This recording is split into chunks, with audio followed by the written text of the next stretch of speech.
जिन horror story. ये दुनिया बहुत बड़ी है और इस दुनिया में दिखने वाली हर चीज ऊपर वाले की देन है। पर कुछ ऐसी भी चीजें हैं जो दिखती नहीं है पर ऊपर वाले ने ही बनाई हैं। उन्हीं में से एक मायावी जीव है जिन। जिन कहो या जिन्नात, इनके बारे में इस्लामिक रिलीजन में काफी बार बात की गई है। बल्कि अलादीन के चिराग से निकलने वाला जीनी या जिन के बारे में शायद ही कोई होगा जो नहीं जानता होगा। ऐसा माना जाता है कि जिन भी इंसानों जैसे ही होते हैं, मगर ये अपनी अलग दुनिया में रहते हैं और कभी कभी हमारी दुनिया में एंटर भी कर जाते हैं। आज की कहानी 23 साल के इमरान के बारे में है। इमरान 2 साल पहले ही अपना गांव छोड़कर अकेले दिल्ली में रहने आया था। यहाँ वो एक कॉल सेंटर में जॉब करता था और अपनी कमाई का ज्यादातर पैसा घर भेज देता था। एक शाम इमरान ऑफिस से जल्दी फ्री हो गया तो उसने सोचा कि वो पास वाले बाजार जाकर घर के लिए कुछ सामान खरीद लेगा। वो अपने घर के लिए एक शोपीस ढूंढ रहा था। असल में इमरान की अम्मी अक्सर घर में शोपीस रखने की बात किया करती थी और वो हर समय अपने सरपंच के घर में रखे एक नीले वास की बात करती थी। ईद आने वाली थी और इमरान इस ईद पर अपनी अम्मी को खुश करना चाहता था। वो उसी नीले वास जैसा एक वास अपनी अम्मी के लिए ईदी के रूप में उन्हें देना चाहता था। पर काफी देर तक बाजार में घूमने के बाद भी इमरान को वैसा कुछ नहीं मिल रहा था। वो थक हार कर मार्केट से निकल ही रहा था, तभी उसकी नजर एक पुरानी सी दुकान पर गई। वो दुकान देखने में बरसों पुरानी लग रही थी और उस दुकान में एक नीला वास पड़ा था, ठीक वैसा ही जैसा इमरान की अम्मी बताया करती थी। इमरान की खुशी का ठिकाना नहीं था।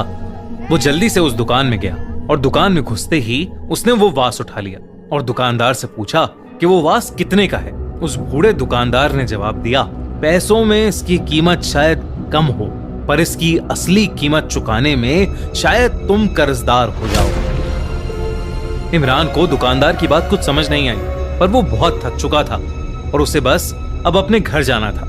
इमरान ने उस दुकानदार को 1000 रुपए पकड़ाए और उस वास को एक डब्बे में पैक करवाकर उस दुकान से बाहर जाने लगा। दुकानदार ने उसे पीछे से आवाज दी, तुम इसका जितना ख्याल रखोगे ये तुम्हारा भी उतना ही ख्याल रखेगा। इमरान को लगने लगा था कि शायद वो दुकानदार सटिया गया है, इसलिए उसने उस बूढ़े की बात पर ज्यादा ध्यान नहीं दिया और वो ऑटो करके अपने घर चला गया। ऑटो से निकलकर जैसे ही इमरान अपने घर के अंदर घुसने लगा, घर की दहलीज पर उसका पैर फिसला और वो उस वास के साथ जमीन पर गिर गया। जैसे ही इमरान जमीन पर गिरा, वो वास नीचे गिरकर टूट गया और तभी इमरान को जोर से किसी के चिल्लाने की आवाज आई। साथ ही उन टूटे हुए वास के टुकड़ों में इमरान को एक काले धुएं का बादल उसमें से निकलता दिखाई दिया। इमरान ने उस पर ज्यादा ध्यान नहीं दिया, पर उसे उस वास के टूटने का बेहद दुख था। निराश इमरान ने उस टूटे हुए वास को कूड़े में डाला और फ्रेश होकर अपने लिए चाय बनाने लगा। जैसे ही गैस पर रखा पानी उबलने लगा, इमरान उसमें चाय पत्ती डालने के लिए मुड़ा, लेकिन उसने जो देखा उसे देखकर वो चौंक उठा। चाय के बर्तन के अंदर पानी खून जैसा लाल था। ये देखकर इमरान की आंखें फटी की फटी रह गईं। पर कुछ ही सेकंड्स बाद ध्यान से देखने पर उस बर्तन का पानी फिर से नॉर्मल ही लग रहा था।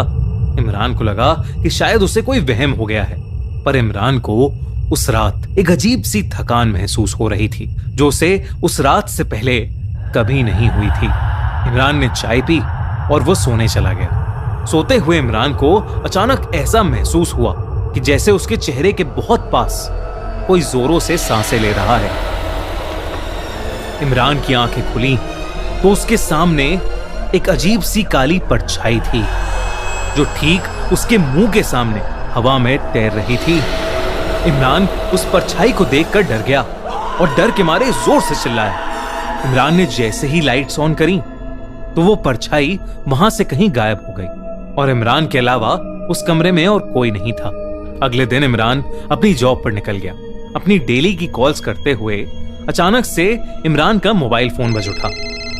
ये बहुत ही अनयूजुअल था, क्योंकि अपना काम करते समय इमरान हमेशा ऑफिस का फोन यूज करता था और अपना पर्सनल मोबाइल फोन हमेशा ऑफ रखता था। इमरान ने अपना फोन उठाया और जैसे ही हेलो कहा, सामने से उसे गहरी सांसें लेने की आवाजें आने लगी और धीरे धीरे वो आवाजें तेज होने लगी। इमरान को बहुत अजीब लगा और उसने फोन काट दिया। जब उसने इनकमिंग कॉल का नंबर चेक किया तो इमरान के होश उड़ गए।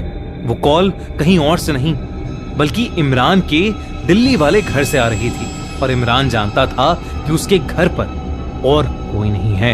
इमरान को अब सब बहुत अजीब लगने लगा था। इमरान को अब उस बूढ़े दुकानदार पर शक होने लगा था।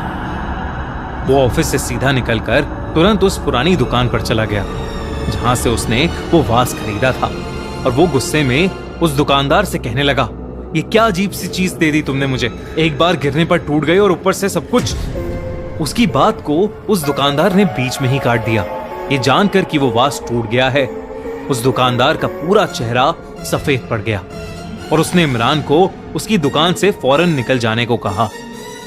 वो इमरान को धक्के मारकर शॉप से निकालने लगा और बार बार वो बूढ़ा दुकानदार सिर्फ एक ही चीज दोहरा रहा था, यहां से चले जाओ तुम, वरना वो आ जाएगा। वो बाहर नहीं आना चाहिए, चले जाओ यहां से, चले जाओ। इमरान को अब बहुत डर लगने लगा था। उसने हाथ जोड़कर उस दुकानदार से पूछा कि आखिर उसके साथ क्या हो रहा है। बहुत विनती करने के बाद उस दुकानदार ने बताया कि उस वास के अंदर पिछले 5000 सालों से एक जिन कैद है। जो भी उस वास को संभाल कर रखता है उसके घर में पैसा आता है और उसकी बरकत होती है। पर उस नीले वास में उस जिन का घर था जिसे इमरान ने तोड़ दिया था।